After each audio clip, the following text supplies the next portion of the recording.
रामदेव शर्मा। अरे कौन है रे? पेपर में अबही तलक छपन नाही बा, ताजा ताजा मरले है ना, तब ब्रेकिंग न्यूज में देख पाई बा। ई लोगन के हमरा घर में तोड़फोड़ करे खातिर भेजले रहला ना। अब तनिक नीचे आके गिन के देखला, केहू छूटता नहीं गइल ना।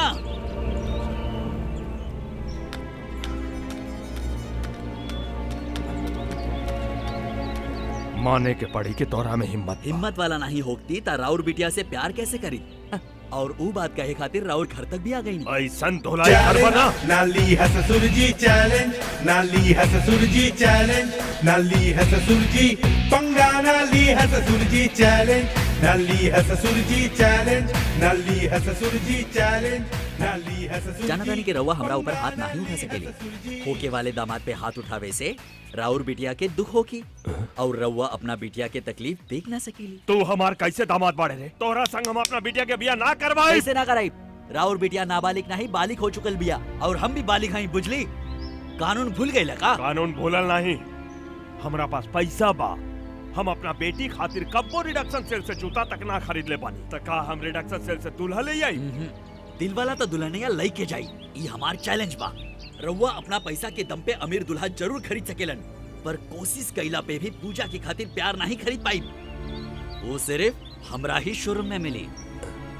ससुर जी हमरा से चैलेंज ना लिया, हम बहुत जल्दी आई दुल्हा बन के राउर बिटिया से ब्याह करे। बीच में नो पंगा। तोरा के मार डाला रास्कल। अरे अरे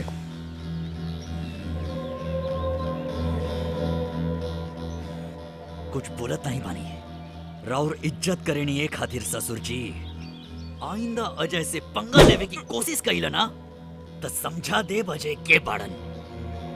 राउर पास जैसे मसल पावर बा तो हमार पास बा हमरा स्टूडेंट पावर। राउर घर में खड़ा होई कि हम राउर बिटिया से ब्याह करब और रब्बा दिन भर उपास कई के हमने के ब्याह करवाई हन। हमरा से ना लिहा ई चैलेंज। चैलेंज नाली है ससुर जी चैलेंज, नाली है ससुर जी।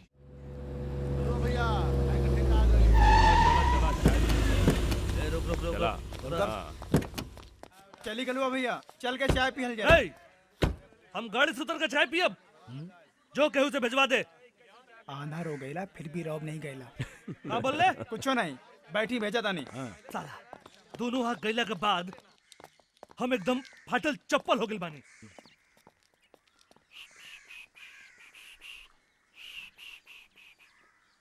केहू के बुझे ना दे कि हम आंधर हैं।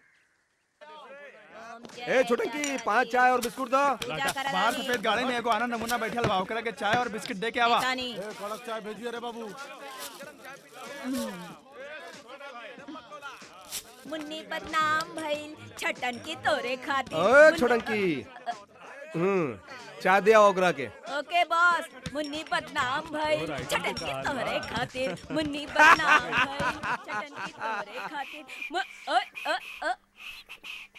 थोबड़ा देख के लागत बा कोनो नमूना बा, स्टाइल जरा देखा सलमान खान नमूना। चाय पिए के बाका? ए कह रे कौन हो? छटन की चाय दे। ओने नहीं एने, ए पकड़। ई तो रिजेक्टेड माल लागत बा। प्रॉब्लम कहवा बा मामा? टावर में या सिग्नल में? ई अंधा बा छटन की। ए आनर बोल ले, तोर बाप आनर, तोर खानदान आनर। कहले रहल अंधा नमूना, ई तो अंधा झूमर दिखल। अरे जल्दी से चाय पी के गिलास दा, छटनकी के पास बहुत कस्टमर बा, अटेंड करे के बा। ए झूमर ई का कर रहल बाड़े? एमे तो पूरा किरासन महकता रे।